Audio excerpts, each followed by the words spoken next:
Assalamualaikum Sobat Cicit Cuit Channel. Jumpa lagi dengan saya narator Cicit Cuit Channel. Apa kabarnya Sobat Cicit Cuit? Semoga hari ini, Anda semua ada dalam lindungan Allah Subhanahu wa Ta'ala. Sobat Cicit Cuit, kali ini kita akan membahas tentang Pemerintahan Darurat Republik Indonesia di tahun 1948. Namun sebelum melanjutkan, seperti biasa, jangan lupa beri support kami dengan cara menekan tombol like, tombol subscribe, dan tombol share, agar channel kami makin berkembang. Baiklah Sobat Cicit Cuit Channel, mari kita mulai pembahasannya. Kisah Pemerintahan Darurat Republik Indonesia. Tidak lama setelah ibu kota Republik Indonesia di Yogyakarta dikuasai Belanda, dalam agresi militer Belanda kedua, mereka berulang kali menyiarkan berita bahwa RI sudah bubar. Karena para pemimpinnya, seperti Soekarno-Hatta, dan Syahrir, sudah menyerahkan diri dan mereka semua ditahan.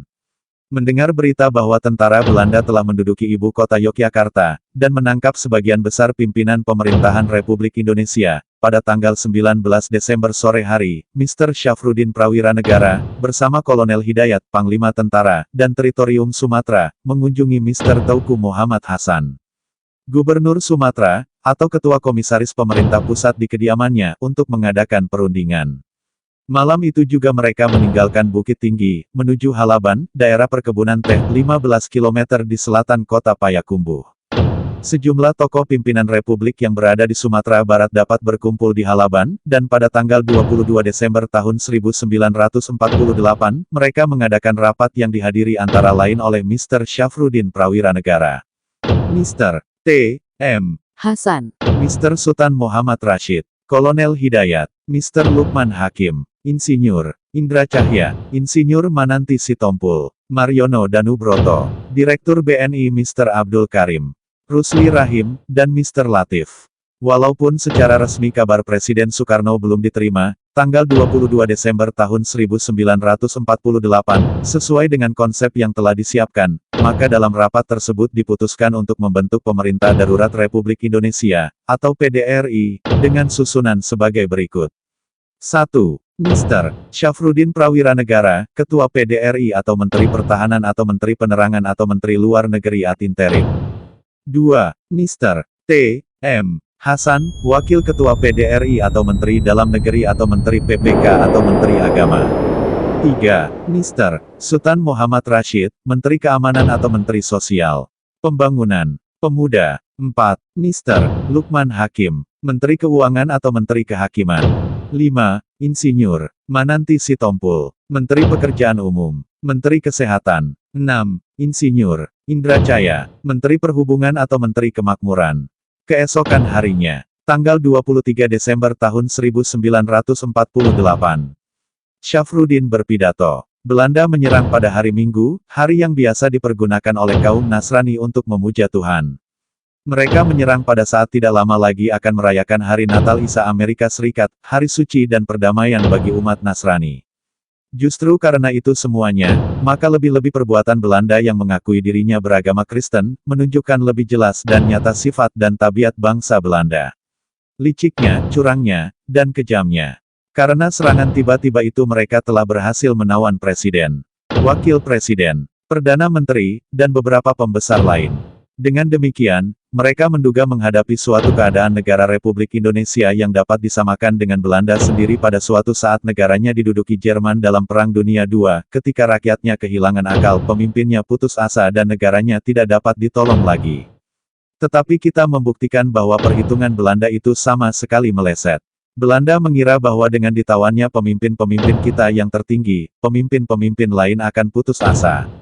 Negara Republik Indonesia tidak tergantung kepada Soekarno-Hatta, sekalipun kedua pemimpin itu sangat berharga bagi kita. Patah tumbuh hilang berganti. Kepada seluruh angkatan perang negara Republik Indonesia kami serukan. Bertempurlah, gempurlah Belanda di mana saja dan dengan apa saja mereka dapat dibasmi. Jangan letakkan senjata, menghentikan tembak-menembak kalau belum ada perintah dari pemerintah yang kami pimpin. Camkanlah hal ini untuk menghindarkan tipuan-tipuan musuh. Sejak itu PDRI menjadi musuh nomor 1 Belanda. Tokoh-tokoh PDRI harus bergerak terus sambil menyamar untuk menghindari kejaran dan serangan Belanda. Mr. T.M. Hasan yang menjabat sebagai Wakil Ketua PDRI, merangkap Menteri Dalam Negeri Agama Pendidikan dan Kebudayaan, menuturkannya bahwa rombongan mereka kerap tidur di hutan belukar, di pinggir sungai Batanghari, dan sangat kekurangan bahan makanan. Mereka pun harus menggotong radio dan berbagai perlengkapan lain. Kondisi PDRI yang selalu bergerilya keluar masuk hutan itu diejek radio Belanda sebagai pemerintah dalam rimba Indonesia. Syafruddin membalas, "Kami meskipun dalam rimba, masih tetap di wilayah RI, karena itu kami pemerintah yang sah." Tapi, Belanda waktu negerinya diduduki Jerman, pemerintahnya mengungsi ke Inggris. Padahal menurut Uutnya sendiri menyatakan bahwa kedudukan pemerintah haruslah di wilayah kekuasaannya. Apakah Inggris jadi wilayah kekuasaan Belanda? Yang jelas pemerintah Belanda tidak sah. Konsolidasi. Sekitar 1 bulan setelah agresi militer Belanda, dapat terjalin komunikasi antara pimpinan PDRI dengan keempat menteri yang berada di Jawa. Mereka saling bertukar usulan untuk menghilangkan dualisme kepemimpinan di Sumatera dan Jawa. Setelah berbicara jarak jauh dengan pimpinan Republik di Jawa, maka pada tanggal 31 Maret tahun 1949 Prawira Negara mengumumkan penyempurnaan susunan pimpinan pemerintah darurat Republik Indonesia sebagai berikut. Mr. Syafruddin Prawira Negara, Ketua Merangkap Menteri Pertahanan dan Penerangan. Mr. Susanto Tirto Projo, Wakil Ketua Merangkap Menteri Kehakiman dan Menteri Pembangunan dan Pemuda. Mr. Alexander Andreas Maramis, Menteri Luar Negeri berkedudukan di New Delhi, India. Dr. Sukiman, Menteri Dalam Negeri merangkap Menteri Kesehatan. Mr. Lukman Hakim, Menteri Keuangan. Mr. Ignatius J. Kasimo, Menteri Kemakmuran atau Pengawas Makanan Rakyat. Kiai Haji Masikur, Menteri Agama. Mr. T. Mo. Hasan, Menteri Pendidikan, Pengajaran dan Kebudayaan. Insinyur Indra Cahya, Menteri Perhubungan. Insinyur Mananti Sitompul, Menteri Pekerjaan Umum.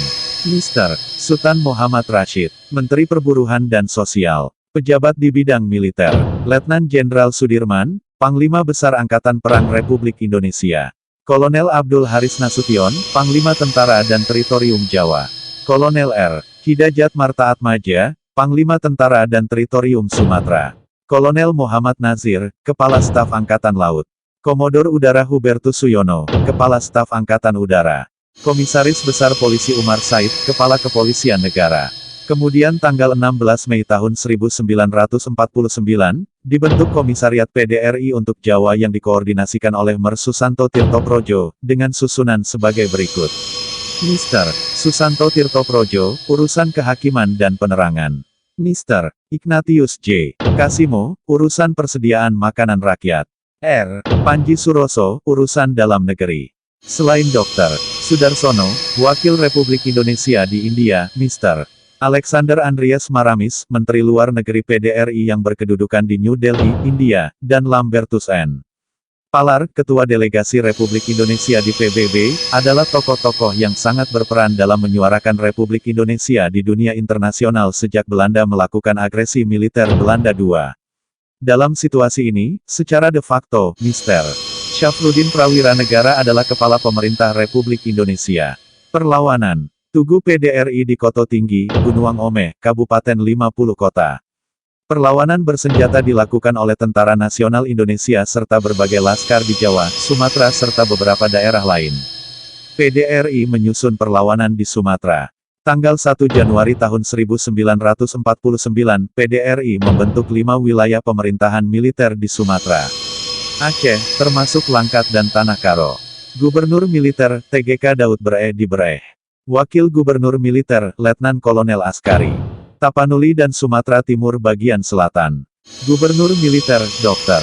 Ferdinand Lumban Tobing. Wakil Gubernur Militer, Letnan Kolonel Alex Evert Kawilarang. Riau, Gubernur Militer, R. M. Utoyo. Wakil Gubernur Militer, Letnan Kolonel Hasan Basri. Sumatera Barat, Gubernur Militer, Mr. Sultan Muhammad Rashid. Wakil Gubernur Militer, Letnan Kolonel Dahlan Ibrahim. Sumatera Selatan, Gubernur Militer, Dr. Adnan Kapaugani. Wakil Gubernur Militer, Letnan Kolonel Maludin Simbolon. Mandat sesungguhnya, sebelum Soekarno dan Hatta menyerah. Mereka sempat mengetik 2 buah kabar. Pertama, memberi mandat kepada Menteri Kemakmuran Mr. Syafruddin Prawira Negara untuk membentuk pemerintahan darurat di Sumatera. Kedua, jika ikhtiar Syafruddin gagal, maka mandat diberikan kepada Mr. Maramis untuk mendirikan pemerintah dalam pengasingan di New Delhi, India. Tetapi Syafruddin sendiri tidak pernah menerima kabar itu. Berbulan-bulan kemudian barulah ia mengetahui tentang adanya mandat tersebut. Menjelang pertengahan 1949, posisi Belanda makin terjepit. Dunia internasional mengecam agresi militer Belanda. Sedang di Indonesia, pasukannya tidak pernah berhasil berkuasa penuh. Ini memaksa Belanda menghadapi Republik Indonesia di meja perundingan. Belanda memilih berunding dengan utusan Soekarno-Hatta yang ketika itu statusnya tawanan. Perundingan itu menghasilkan perjanjian Roem-Royen. Hal ini membuat para tokoh PDRI tidak senang. Jenderal Sudirman mengirimkan kabar kepada Syafruddin, mempertanyakan kelayakan para tahanan maju ke meja perundingan. Tetapi Syafruddin berpikiran untuk mendukung dilaksanakannya perjanjian Roem-Royen. Pengembalian mandat. Setelah perjanjian Roem-Royen, Natsir meyakinkan prawira negara untuk datang ke Jakarta, menyelesaikan dualisme pemerintahan RI, yaitu PDRI yang dipimpinnya, dan Kabinet Hatta, yang secara resmi tidak dibubarkan. Setelah persetujuan Roem-Royen ditandatangani, pada tanggal 13 Juli tahun 1949, diadakan sidang antara PDRI dengan Presiden Soekarno, Wakil Presiden Hatta serta sejumlah menteri kedua kabinet. Pada sidang tersebut, pemerintah Hatta mempertanggungjawabkan peristiwa tanggal 19 Desember tahun 1948. Wakil Presiden Hatta menjelaskan 3 soal, yakni hal tidak menggabungkan diri kepada kaum gerilya, hal hubungan bangka dengan luar negeri dan terjadinya persetujuan Roem-Royen. Sebab utama Soekarno-Hatta tidak keluar kota pada tanggal 19 Desember sesuai dengan rencana perang gerilya, adalah berdasarkan pertimbangan militer karena tidak terjamin cukup pengawalan, sedangkan sepanjang yang diketahui dewasa itu, seluruh kota telah dikepung oleh pasukan payung Belanda. Lagi pula pada saat yang genting itu tidak jelas tempat-tempat yang telah diduduki dan arah-arah yang diikuti oleh musuh. Dalam rapat di Istana tanggal 19 Desember tahun 1948 antara lain KSAU Suaryadharma mengajukan peringatan pada pemerintah, bahwa pasukan payung biasanya membunuh semua orang yang dijumpai di jalan-jalan, sehingga jika mereka keluar maka haruslah dengan pengawalan senjata yang kuat. Pada sidang tersebut, secara formal Syafruddin Prawira Negara menyerahkan kembali mandatnya, sehingga dengan demikian Hatta, selain sebagai wakil presiden, kembali menjadi Perdana Menteri. Setelah serah terima secara resmi pengembalian mandat dari PDRI, tanggal 14 Juli pemerintah RI menyetujui hasil persetujuan Roem-Royen, sedangkan Kenip baru mengesahkan persetujuan tersebut tanggal 25 Juli tahun 1949.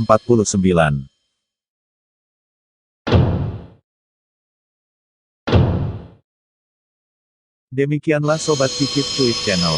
Pembahasan tentang pemerintahan darurat Republik Indonesia di tahun 1948. Semoga pembahasan tadi dapat meningkatkan keimanan dan ketakwaan kita kepada Allah Subhanahu wa Ta'ala. Amin ya Robbal 'Alamin. Terima kasih sudah menyaksikan video-video di channel kami. Sampai berjumpa kembali di video-video berikutnya. Mohon maaf bila ada kesalahan dalam penyajian materi. Kami mohon pamit. Semoga hari Anda menyenangkan. Wassalamualaikum warahmatullahi wabarakatuh.